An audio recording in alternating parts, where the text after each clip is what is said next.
El proceso político que está viviendo Perú está cercano a un punto de inflexión en el que la dictadura de Boluarte se debilita y cede, o que el pueblo desiste en su lucha, permita que los neoliberales se perpetúen en el poder bajo un dudoso halo de legalidad amparado en una constitución fujimorista con vicios de origen. Los procesos en Brasil y Bolivia son similares entre sí, pero tienen diferencias importantes con el proceso peruano. Mientras en los primeros son actos violentos de sectores particulares que ostentan poder y que desconocen la elección soberana del pueblo, en Perú se trata de la protesta ciudadana que exige se respete su voluntad. Los detalles, a continuación.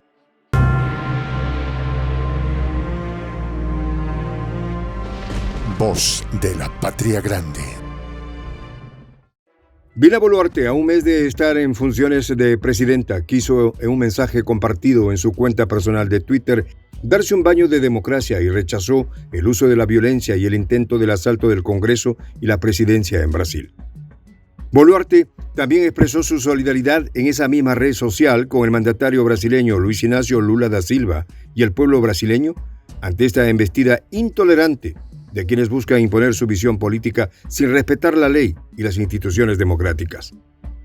Previamente, había condenado enérgicamente el asalto a las sedes del Congreso, del Ejecutivo y del Tribunal Supremo en Brasilia, así como de cualquier intento de desconocer la legitimidad de las elecciones presidenciales de octubre pasado en Brasil. Tanto Boluarte como el Congreso peruano olvidaron hacer referencia a los autores intelectuales de los hechos vandálicos. Perú se ha volcado en un estado de protesta permanente, donde han perdido la vida de muchas personas inocentes, en medio de los enfrentamientos con las fuerzas de represión gubernamental, las cuales han tenido un desempeño muy distintos a los de Brasil, que desalojó a 1.200 personas sin violencia y los trasladó en autobuses para las averiguaciones de ley.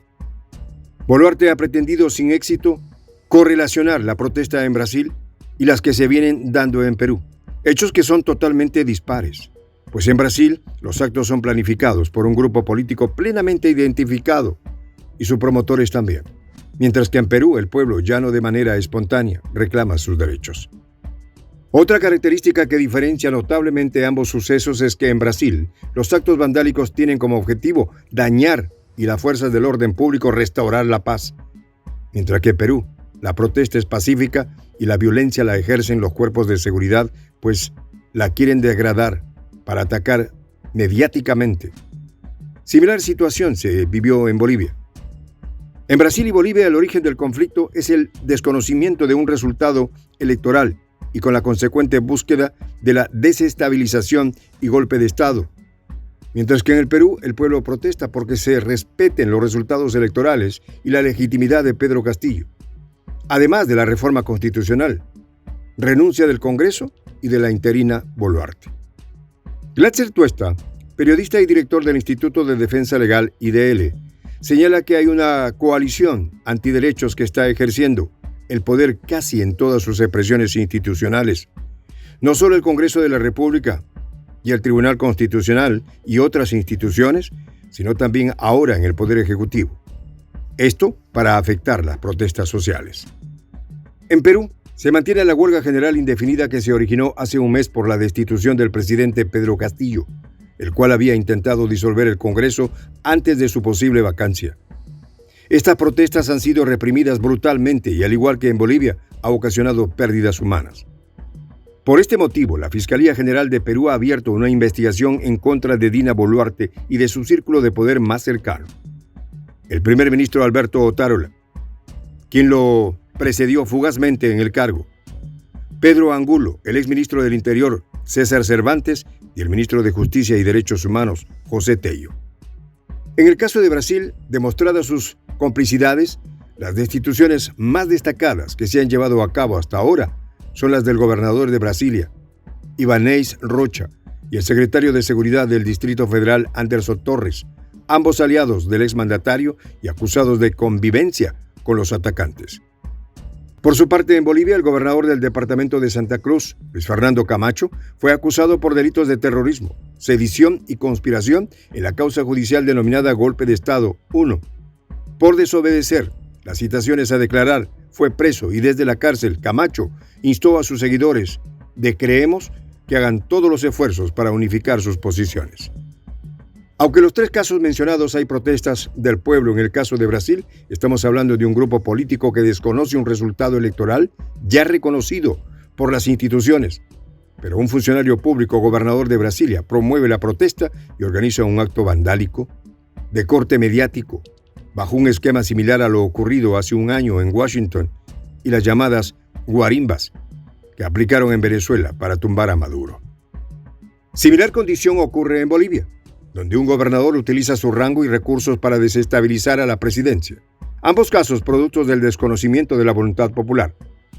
Mientras, en Perú se está luchando porque se respete la voluntad del pueblo, el cual ha creado conciencia de la necesidad de cambiar la constitución fujimorista y restituir al presidente. Por otro lado, las protestas en Bolivia contra Áñez y Perú contra Boluarte son nacidas del pueblo mismo, siendo el caso de Perú es más el poder autocrático del pueblo, pues se fermenta en el tejido social campesino y rural, sin militancia partidista, movimiento que luego tiene apoyo de algunos partidos que hacen causa común con el sentimiento del pueblo. Es el llamado Perú profundo. A diferencia de lo que ocurrió en Brasil, el pueblo peruano que protesta a Boluarte y el Congreso, así como lo hizo el pueblo boliviano hasta conseguir unas nuevas elecciones y dar el triunfo a Luis Arce, han ido por su cuenta y superando las adversidades, con la única herramienta que tiene, que es la más poderosa, la organización y la unión. La crisis actual, después de 6 presidencias en 5 años, en la que el Poder Ejecutivo y Legislativo peruano ha medido fuerzas que acaban en denuncias o golpes de Estado, ha dañado fuertemente la democracia, explica Indira Wilka, socióloga y ex congresista de la República. Estamos en un régimen autoritario casi dictatorial. La única fuerza que tiene Dina Boluarte para un gobierno de transición es realmente la fuerza de la represión, comenta la política peruana, hija de un dirigente sindical asesinado en la dictadura de Alberto Fujimori. Para la ex parlamentaria, el régimen de Dina Boluarte, el Congreso, el Poder Judicial y el Ministerio Público tienen una actuación articulada y una misma lectura que se interpreta como la necesidad de restauración del poder por parte de los sectores de la derecha tradicional. El poder económico y mediático que perdieron las elecciones del 2021 frente a un Pedro Castillo no respeta el modelo del país que aspiran a aquellos sectores de la población, principalmente de las regiones rurales del país, que están insatisfechos con el modelo económico y social actual que les garantía paz y desarrollo. Los neoliberales pretenden restaurar ese perfil de poder político, económico y de los medios de comunicación, asociada al poder de la centralidad de la capital limeña, que se evidencia más racista y represiva. Si ganan las elecciones los fujimoristas, ganó la democracia. Si pierden, se equivocó el pueblo y hay que enmendar la plana. La derecha tradicional brasileña, boliviana y peruana quieren asegurarse el gobierno y el poder. La oligarquía limeña no quiere correr el riesgo de que la población rural, que no perciben como uno de ellos, pida nueva constitución, adelanto de elecciones inmediatas y otras reformas. No conciben el Perú de otra manera. Su entreguismo a gobiernos extranjeros es sistémico.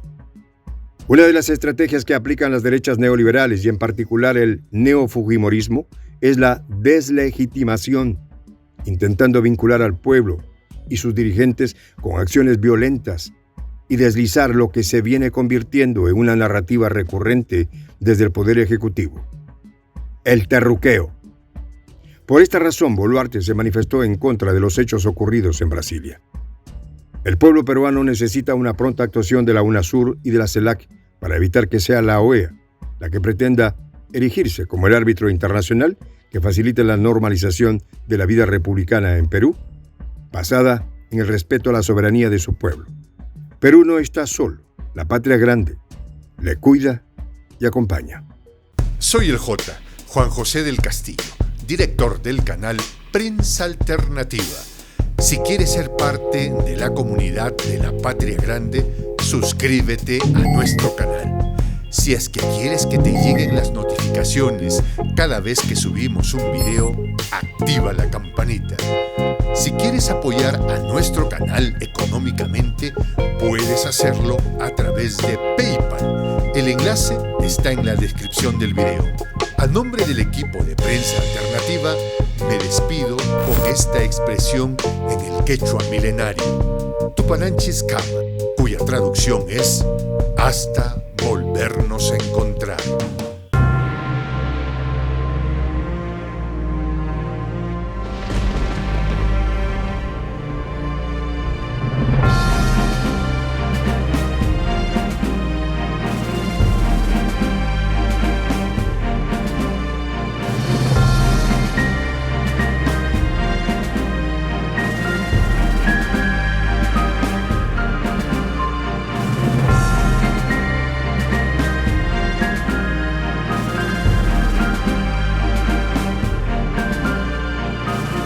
Voz de la Patria Grande.